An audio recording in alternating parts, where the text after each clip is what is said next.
กองประชุมสรุปความคืบหน้าการจัดตั้งปฏิบัติเวียกงานคุ้มครองและพัฒนาที่ดิน6เดือนต้นปี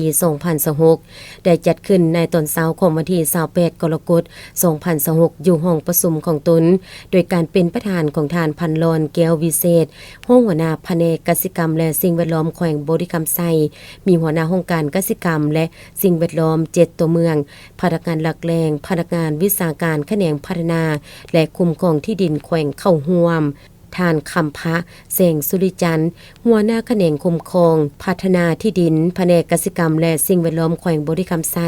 ผ่านทางบทสรุปการจัดตั้งปฏิบัติเวียกงาน6เดือนและทิศทางแผนการ6เดือนท้ายปี2026ยกให้เห็นเวียกงานที่ผลเด่นข้อคงค้างและบทเรียนที่สามารถทอดถอนได้การออกใบตะดินและคุ้มครองดินลัดปี2026แขวงได้รับตัวเลขมอบหมายออกใบตะดินทั้งหมด 5,500 ตอนในนั้นแขนงคุ้มครองและพัฒนาที่ดินได้รับมอบหมาย447 ตอนปฏิบัติได้แล้ว13 ตอนหรือ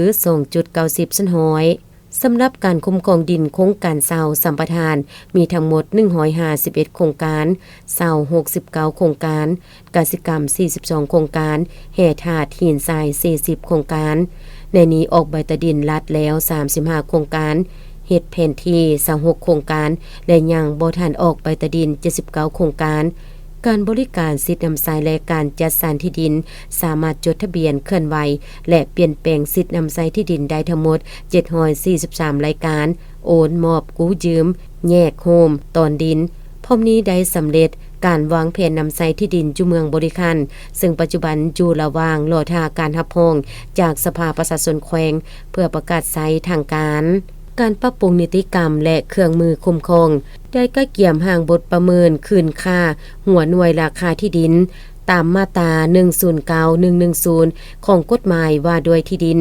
ซึ่งต้องประเมินคืนทุกๆ3ปีพร้อมทางเสนอปรับปรุงนิติกรรมเฉพาะของบรรดาโครงการใหญ่เช่นโครงการขัวโลจิสติกแหล่งท่องเที่ยวหนองหญ้าโรงงานหลอมเหล็กกาให้สอดคล้องกับการซับซ้อนบุคลากรในปัจจุบันการแก้ไขข้อขัดแย้งที่ดินได้รับคำร้องขอขัดแย้งทั้งหมด29เรื่องขัดแย้งดินตกค้างเขตแดนสิทธินำทรายและมูลมรดกโดยได้แก้ไขสำเร็จแล้ว15เรื่องและภาคส่วนเกี่ยวข้องกำลังสืบต่อแก้ไขอีก14เรื่องกองประชุมครั้งนี้ยังได้รับฟังการประกอบคำเห็นจากผู้ต่างหน้าองค์การเกษตรกรรมและสิ่งแวดล้อมคันเมืองพร้อมยกหลายปัญหามาปรึกษาหรือร่วมกันเป็นต้นแม่นการปรับปรุงนิติกรรมให้สอดคล้องกับการปกครองและยับใหม่โคดการประสานงานระหว่างขั้นแขวงกับขั้นเมืองปรับปรุงหัวหน่วยราคาเขตประเมินราคาที่ดินภายในแขวงเข้มงวดมาตรการต่อพนักงานวิชาการตอนท้ายทานพันลอนแก้ววิเศษยังได้ให้เกียรติประดับเหรียญกาและนึก50ปีให้บุคคลที่มีผลงานประกอบส่วนปกปักรักษาพัฒนาประเทศชาติอย่างสมเกียรติ